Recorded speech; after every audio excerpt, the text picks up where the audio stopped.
I just got a request for how to practice your Tai Chi in a 6 foot by 6 foot space. Generally speaking, the 24 posture set requires about 6 paces or 6 long steps to the side. And if you can map out that much space to one side or the other side, that should give you enough space to perform the 24 posture set. However, you don't always get to have that much space. So what I want to go over today are these stepping principles.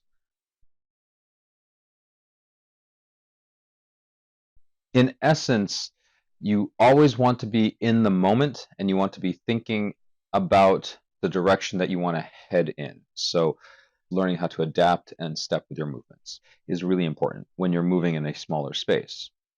Much like how in Tai Chi, you're moving to one side, and then when you transition into the second grasping the sparrow's tail, you're turning around. Or if you're performing waving the hands like clouds, you want to be aware of which direction you are shuffling in, that sort of thing. Well, that kind of mental change, whenever you're changing direction in the normal form, you kind of have to have that attitude or that same mentality through every posture when you're moving in a smaller space. Your hands, your arms, and your breathing actually don't have to change all that much. In fact, your breathing is going to stay the same in terms of your timing for your breath through each posture. And as far as your hands go, you can pretty much do identically what you're doing with the hands normally. However, you do want to be aware of your space. So if you've got walls or tables, chairs, that sort of thing, you may want to shorten or confine some of your movements and not make those arm movements as big as you may be able to do them if you had plenty of room to perform them in. You want to use 3 stepping principles when you're moving in a smaller space to get to where you want to go. The first idea or principle is the idea of the pivot, which you see and start to practice when you are performing specifically the transition from golden rooster stands on one leg the first time into the second snake creeps through the grass, which is basically turning or pivoting and twisting to change the direction that you're facing. The second stepping principle that you want to think about is your hip opening, or your twisting or stepping out. And this hip opening or twisting occurs at the very first parting the wild horse's mane, right after commencing. So you're facing one direction, you commence, and then the very next thing that you're doing is turning in a 90-degree direction.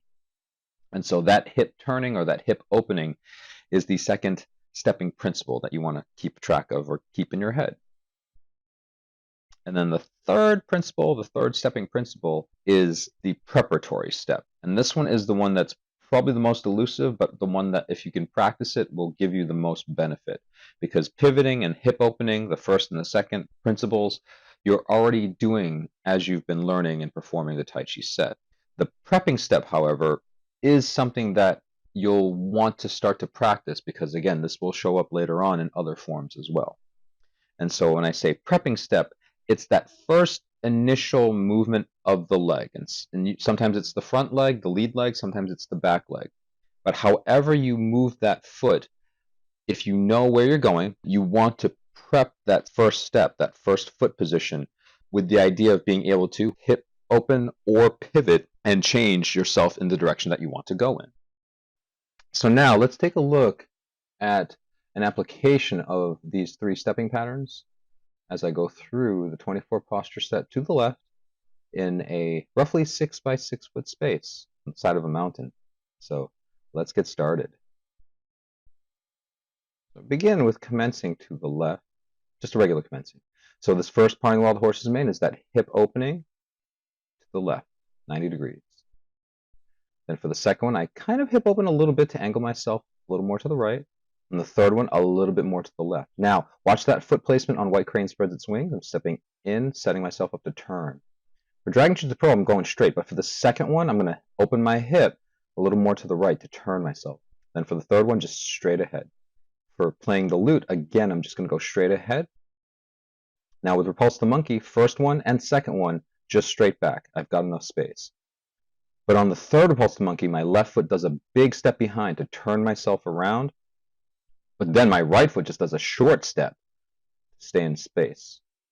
Now with Grasping the Sparrow's Tail, because it's a relatively stationary posture, I don't really have to do much. I've set myself up, I'm just going to stay where I'm at. 180 turn just as normal. Now for the single whip, I can set myself up, but I'm just going to do a 180 turn as usual. Now watch my right foot as I go through, waving the hands like clouds. There's that preparatory step. As that foot angles, and then the left foot follows just to the side. Right foot sets an angle, left foot just comes out to the side.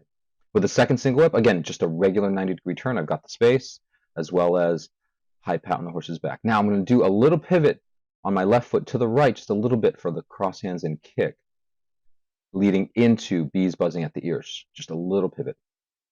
That sets me up to turn, just a regular turn as I cross hands, turn, and kick. Now with the snake, I'm going to elongate a little bit more outward to the side to go down the diagonal of the 6x6 foot space, and then just remove the pivot after Golden Rooster stands on one leg for the second snake creeps through the grass. Now I'll place my foot and then big turn, big open the hip with Jade Lady to the right and to the left. Placing the right foot for the needle to set myself up to turn just a little bit straight. Then warding off just straight ahead. Walk, turn, and strike. I'm going to open up far to the right, set myself up to turn for a step forward and punch. As if closing shut is again a stationary posture, which sets me up to basically finish right where I started. Bringing my left foot back, my right foot just a little in front to get into a straddle stance, and then to close normally. And that's it. And that's just an example, but that's one way to do it. It's one way I did it. And it's just utilizing the principles of the footwork I described in this video. I always encourage you guys to ask me questions or leave me comments, and I will do my best to provide a video or answers for you. Thank you very much, and I will see you later.